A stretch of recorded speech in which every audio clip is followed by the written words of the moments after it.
Barnoonni kam? Bareedaadha. Kutaa meeqa baratte? Shanaffaa. Akkam jirtan ijoollee? Nagaa keessanii? Kun sagantaa ijoollee tan abdii baruu jettu dirree TV'dhaan isiniif eegalamtee jirti. Torbaan barnootaan dabarsinee jirra. Guyyoota boqonnaa keenyattis maatii gargaara. Maatii gargaaruun cinattis taphoota adda addaa taphachuudhaan dabarsina. Kan isin keessummeessaa jirru ana Nasiib Mu'aazii fi Firoomsaa Baaruttiin. Sirba bareedaa tokko isin affeerreeti as deebina. Nu wajjin turtii gaarii. Eegaa ijoollee sirba isin affeerreerraa as deebinee jira.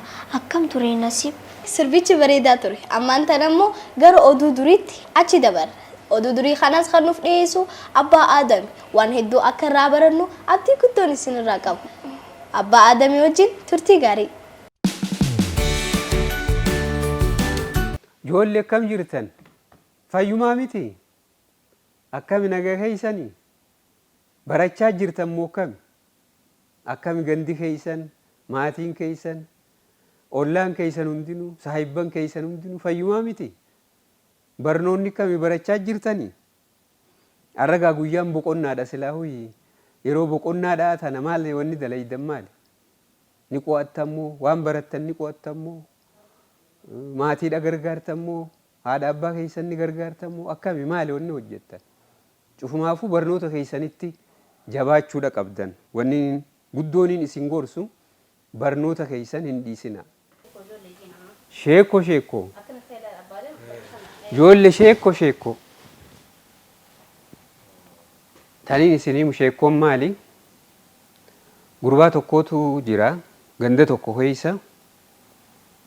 Gurbaan kun dargaggeessa ganda naannoo itti jiraatu san keessatti hooloyyii nama eegee namaa tiiseeti waa arkachuu barbaade warra hooliyyiidhaa sanii wajji walii galtee uuma wal ta'ee hooliyyiin amma nam tokko hoolaa tokko qaba lamafaa ka qabu jira sadifaas ka qabu jira ka kudhanii fi kana qabu jira hooliyyii kana hunda walitti qabeeti tiisaafi jechuudha bakki inni itti tiisu gandarraa xiqqoo kanatti hiiqa naannoo bosona tuuttee keessa bakka bosonni jiru caakkaa keessa jechuudha. Amma hooloyyii walitti qabeeti bobbaas achitti dheechisaa oola. Achi tiisa kophaasaa jira. Naannoo bosonaa sanitti dhiyaatee achitti tiisa. Sodaanis keessa jirti. Bosona kana keessa amma bineensi yoo nabbaye hoo kophaati akkamittiin asitti hooloyyii kana tiisuu danda'a. Rakkatee jira. Ni cinqame.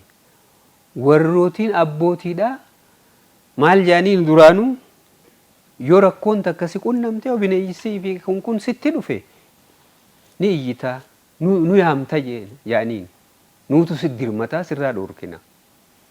Ajee biraa deemee hooloyyii isaa fuudhee tiisuudhaaf bobbaase. Kophaasaati sodaa qabaa. Huluullee isaati afuufa huluullumaa fi saree xiqqishoo takkaa bira jira. Sareenis tawaa gootuu fi miti. Huluullee afuufaati useegaa hooloyyii san tiisa. Bobbaheetimma hogguu xiqqoo taa'u. Amma nagamubbaa allaa kan humaan jirre iyyansatti qabe. Iyyansatti qabe dafaana dirmadhaa yeeyyiin beeytanii miti. Yeeyyiin takka reedhaa ta'a takka sareedhaa takka. Ta bineensa leencilleen hin danda'u yeeyyii san. Jabduudha bineensa hamaadha yeeyyiin suni. Yeeyyii san firraa sodaata yeeyyiin natti dhuftee natti dirmadhaa jeeti iyyansatti qabe. Nagamubbaa allaa kanumaan jirre. Uummanni amma duraan itti himanii ka qottoo qabu qottoodha ka mancaa qabu mancaan itti dhufe. Waanuma qabuun itti dhufanii itti dirmatan bakka sana hogguu gayan. Umaan jiran dachi nagaati hooliyyiin nagaa deedan. Ajaa'iba! Ammatti ka'anii ni arrabsanii abaaraniitiin umaa cinqamanii lolanii ni biraa deeman nutti taphattaa jedhanii. Hogguu isaan harkeen umaa kofla seenee hunni koflu seene akka qishinaatti godhuudhaatti akkamitti dafanii dhufanii jeeti itti koflu seeni. Uummanni immoo abaareetti lolee arrabsee biraa deeme. Guyyaa kaan taate gaa guyyaa lamaa sadi booda akkasumatti waan akkasii san eegalemmaas. Iyyansatti qabi. Yeyyiitu natti dhufe. Yeyyiidhaatu natti dhufe na dirmadhaa. Akkanatti hin jiraa na dirmadhaa jee ammaas. Humaan jiranii bardachuma nagaatti akkana jee hogguu dhufan humaan jiran. Ammaas akkasumatti itti kofluu qishinaatti godhu eegale. Daran amma lolaniiti eekamanii lolanii arrabsanii abaaranii biraa deeman ammaas. Dalagaa dhabne wilii jedhanii. Amma sadeeysaadha taate ammaas. Sadeeysaa ta dhugaatutti dhufaa eegaa amma. Yeyyiin firraa sodaatu sun hogguu aduun dhihuudhaa deemtu gama galgalaati.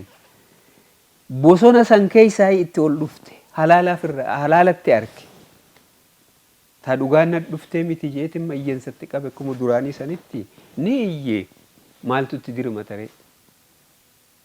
Hogguu lamatti taphateemi sadeeysaa calirraa jedhan akka fedhe jedhanii. Yeyyiinni dhuftee hooloyyii kokkee keessa qabdeeti takka takkatti hoolaayyii 4 moo 5 moo kana ajjeefti dura. Kaanis ni nyaattee kaanis fuuteeti godasiitti hin kutatteeni. Booyinsas seenemma. Maal godha? Yeyyii firraa deebisuu hin danda'u. Kophaa isaatti iyyansas seene anumaatu if godhee jemma. Anumaatu rakkoo fiffidee silaa duraan itti kijibuu baadhe hunundi wayi dhufaayi. Anumaa if godhe jeeti sheenaa godhee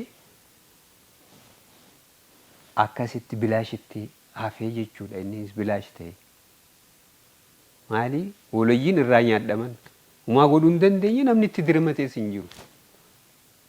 Waan akkanaa jira amma sheekoo waan akkanaa fa'aa jira. Kun maal jechuudha amma? Asirraa maal barattan? Maal imma kanarraa wanni hubattan? Gurbaan kijibatti ormatti himee miti. Kijibuun hin barbaachisu jechuudha. Waanuma dhugaa takka waan qabatamaa tokko waan silaa ta'uu qaba namatti himuudha. Waan hin taane namatti himanii booda rakkoon namarra geessi. Kijibuun maal fida? Amanamtummaa dhabuudha fida. Kijibdan bara namni isin amanuus hin jiru. Namni isin amantii isinirraa hin qabu jechuudha. Namni kijibu itti gaafatamummaafis hin ga'u jechuudha. Dhuguma san qabattanii waan godhuu qabdan san sirriitti dalaguudhaatu isinirra jira jechuudha. Kuni wanni nama barsiisu kijiba hin barbaachisu. Oduu durirraa as deebinee jirra. Akkam ture ijoollee waan hedduu akka irraa barattan abdii guddoon isinirraa qabu. Firoo warraa baratteemi? Anis waa hedduu irraa baradheetiin jira. Sagantaan itti aantu hoo? Sagantaan teenyatan itti aantu walaloo gabaabduu takka nuuf hiddee obboleettiin teenya takka dhuftee jirti. Isiinis Mooneet jedhamti. Waa'ee taraafikarraa walaloo gabaabduu takka barreessitee as nuuf dhuftee jirti. Isii wajjin turtii gaarii.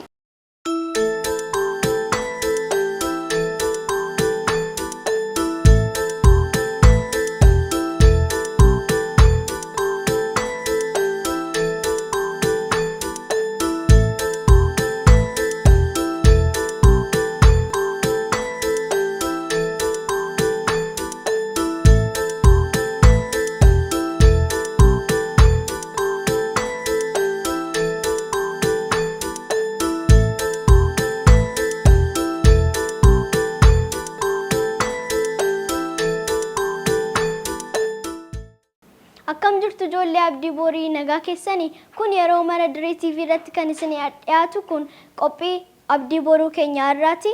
Qophii abdii boruu keenya irraatiin immoo waa'ee balaa tiraafikaa hubannoo isinii kenna. Ani immoo hubannoo kan isinii kennu Mooneet Magarsaa jedhama. Nu faana tura ijoollee. Lubbuun ilma namaa tokkittii gabaabduu ishiinuu qaaliidha waa jijjiirraan qabdu. Konkolaachistoota yoo marii qabattan maaliif obsa dhabdu?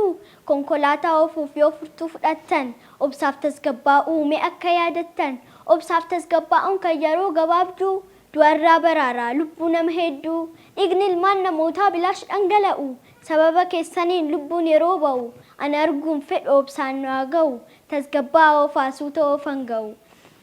Keessumaa keessatti fiigichi humnaa walii marfata hamtuutti kaachuun cinaa walii balaa konkolaataaf nu saaxila wiilii kanaaf yaa shufeeraa gochaa akkasirraa of qusadhu jedhee ansi gorfadheera yoomiyyuu hin dagatiin waa'ee lubbuu keetii guyyaa borii arguuf har'a of eeggachuun kun dirqama keetii. Walaloo raas deemnee jirra. Maal barattee nasiibra? Gizeenii fi karaa qaxxaamurru bitaa keenya qabannee zebraadhaan akka dabruu qabnuun irraa baradhee jira. Amma immoo gara sagantaa teenya dhumaatti achi dabarra. Sagantaan teenya akka dhumaa fiilmiidha. Efroo ammaan tan immoo sagantaan teenya tan dhumaa fiilmii yooniif taatu fiilmiin kun immoo mata dureen isaa Monkey King yooniif jedhu kutaa takkaffaa isin biraan geenya. Sagantaa kana kan qopheessine Anfiroomsaa Baaruddee fi Nasiim Mu'aazi. Kara daarektiitiin immoo Aliisaa Abdii yooniif taatu hanga torbaan dhufutti nageetti ijoollee. Bye bye.